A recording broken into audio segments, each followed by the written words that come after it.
चलें भाई, federal public service commission का पेपर हल करते हैं। काफ़ी रिक्वेस्ट आई है बच्चों की। अब ये पेपर है आपका SST का है, BPA 17 का, और इसमें काफ़ी क्वेश्चंस हैं। मैं आपको क्लियर करता हूँ, आप देखें। अब देखें, ये पहला सवाल है, 2 boys are dash in looks, देखें, बट नॉट इन पर्सनैलिटी। अब इसमें ऑप्शन दिया गया है आपका लाइक है, सेम है, अलाइक है और नन ऑफ देम है। अब जब हम अलाइक देते हैं तो वो किस वक्त आता है वो मैं आपको आगे जाके बताता हूँ। लेकिन यहाँ पे आपका जो इसमें ऑप्शन होगा, जो सही 100% सही ऑप्शन है, वो आएगा आपका सेम। इन जितने भी ऑप्शंस दिए गए हैं, इसमें जब आप सेम डालेंगे तो आपका बिल्कुल ये सवाल सही हो जाएगा। 2 boys are same in looks, जब हम इस तरह इस्तेमाल करेंगे तो सेम आएगा। अगर हम इस तरह अलाइक को इस्तेमाल करते हैं तो वो मैं बताता हूँ वो किस तरह होगा। अब ये तरीका है अलाइक का। अब देखें, दीज 2 बॉयज़ आर, जब आपको एंड में डालना है, उसके बाद कोई सेंटेंस नहीं बनाना, उसको आगे जाके एक्सपेंड नहीं करना, तो फिर आप कहेंगे कि these 2 boys are alike, these 2 sisters are alike.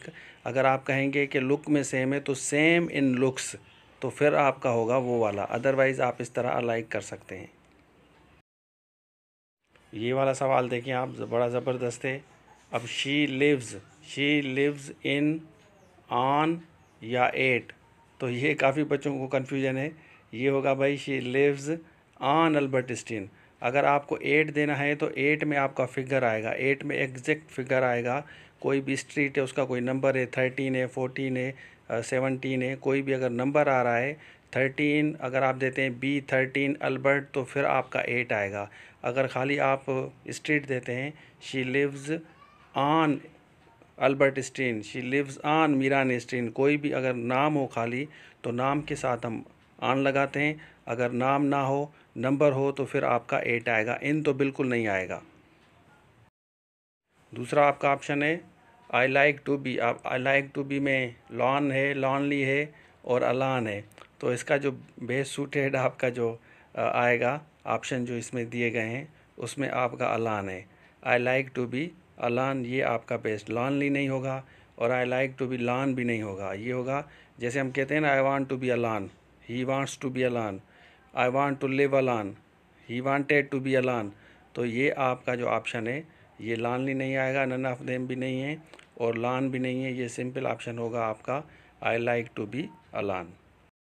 दूसरा आपका ऑप्शन है, देखें ये बड़ा सवाल इम्पोर्टेंट है, I wish today dash Sunday. तो यहाँ कुड भी दिया गया है, वाज दिया गया है, वुड भी दिया गया है और नन ऑफ देम भी है। तो भाई ये होगा I wish today would be Sunday. अगर आप कहते हैं कि काश मैं डॉक्टर होता, यही कह रहा है कि काश आज संडे होता, तो I wish today would be Sunday. अगर कहता है कि अगर काश मैं डॉक्टर होता, तो ये कहता कि I wish I were a doctor. तो ये दिन के बारे में बता रहा है, तो ऑप्शन कुड भी नहीं होगा, वाज नहीं होगा। आपका जो सही ऑप्शन है वो वुड भी होगा। ये चीज़ें आपको सीखनी पड़ेंगी। रेगुलर क्लासेस अगर लेनी है, अगर ऐसा सीखना है, तो आप रेगुलर क्लासेस लें। आगे जाते हैं, आपको और ऑप्शन बताते हैं। ये वाले सारे सेंटेंस, आई हैव नोन हर, कितने सालों से जानता हूँ। एक तो हैव बीन होता है, हैज़ बीन होता है, उसमें सिंस और फार हम डालते हैं। लेकिन आई हैव नोन हर के साथ भी आप फार डाल सकते हैं, तो वो आएगा I have known her far 3 days, far 7 days, far 5 days. दूसरा आपका ऑप्शन है, ये सवाल देखिए, I can hear somebody is coming. जब आप केयरफुली सुनते हैं तो फिर हम लिसन डालते हैं। अगर आप कोई चीज़ नहीं सुनना चाहते, उसके बावजूद भी उसकी आवाज़ आपके कानों तक आती है, तो आप कहेंगे I can hear somebody is coming. उसके बाद आपका दूसरा सवाल है, देखें, ही इज़ इंजॉइंग।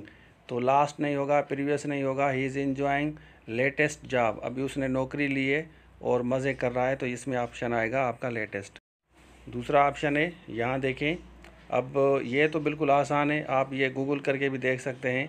ये होगा आपकी एलिजिबल राइटिंग। एलिजिबल राइटिंग एक एलिजिबल ई वाला होता है, मतलब आप रिक्वायरमेंट आपकी पूरे होते हैं तो आप एलिजिबल होते हैं अप्लाई करने में, जैसे सिंध पब्लिक में, फेडरल में, तो वो एलिजिबल आपका ई से होता है। ये राइटिंग वाला होता है, हम इसमें आई दे के डबल एल दे के लिखते हैं, तो ये एलिजिबल हो जाएगा आपका राइटिंग का, मतलब ख़राब राइटिंग।